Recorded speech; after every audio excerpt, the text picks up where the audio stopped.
Detective Williams, I need your help. My husband has been murdered. I came to pick up some of my things that he still had at his house because we've been separated for a while. And when I got there, I went upstairs and found him sprawled on his bed, and he looked like he had been shot. I couldn't go to the police because his attacker left a note threatening me if I did so. So now I come to you personally.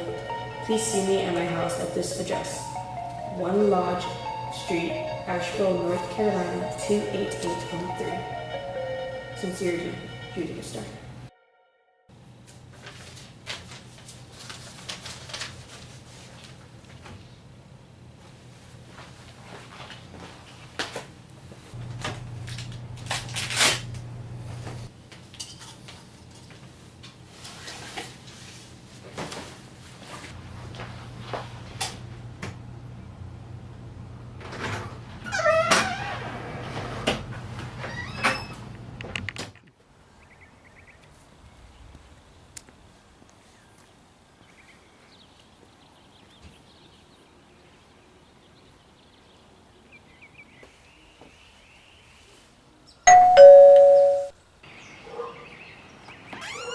Detective Williams, we've been expecting you. Please, come in. Can I take your coat? Oh, yes, thank you. I'll go Carl for Miss Stark. Thank you.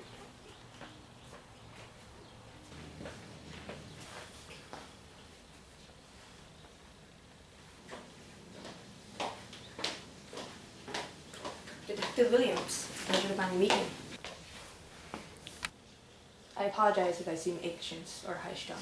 Everything has just been out of control lately. Oh, do forgive me. You haven't met Marshall yet. He's been comforting me and keeping me company. How you doing? Marshall Gray. Detective Williams. Nice to meet you. Let's go take a seat somewhere. All right.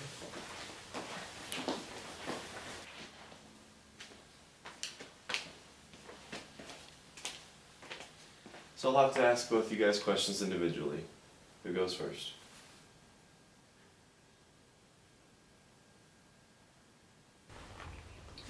Well, looks like you're first.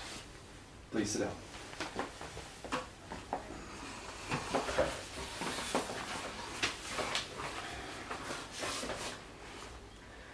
So at what time did you come home preceding your first sight of the murder? From what I recall, it was around 9 o'clock p.m.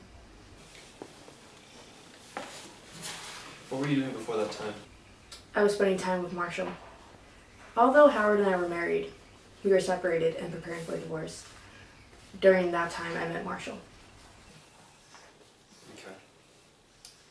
During this time, have you ever thought about going back to your husband? Yes, I did think about that from time to time.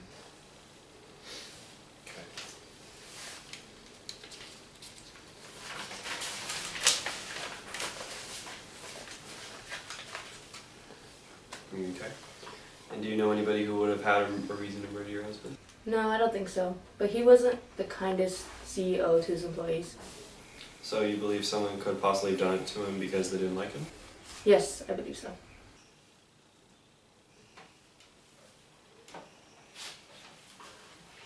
Julia, murder's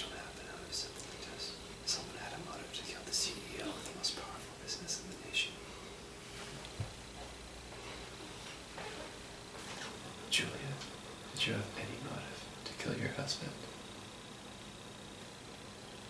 No, never. Well, those are all the questions I have for you. Go on and call Mr. Gray.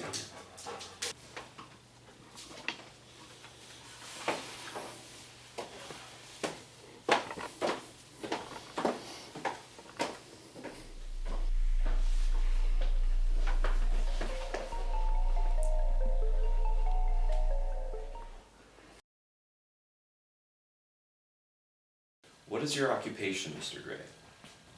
Well, I'm the founder and chairman of Something. It's America's second largest company. Second to what? I believe that would be Microsoft. And is it not true that Howard Stark was the CEO of Microsoft? Well, yes, but wait, are you trying to say that I murdered him? It seems likely. If you didn't kill him for his company, you killed him for his wife. And your temper tells me that you would have had no regrets. How dare you? I knew this was a bad idea. I knew you'd accuse me and Julia before you would accuse anyone else. You'd probably blame the butler, wouldn't you?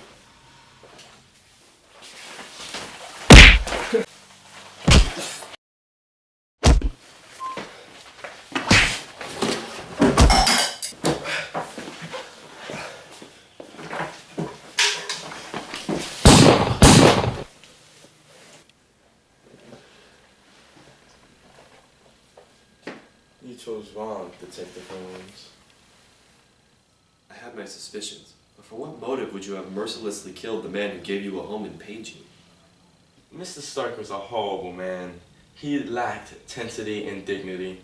The world would be better off without him. Trust me, I would be much more charitable with the money he willed to me. What about Mrs. Stark? Is she safe? I'm sorry I had to strangle her while you two had your little interrogation. I suppose if it wasn't so impulsive, you could have heard her screams and cries throughout the mansion.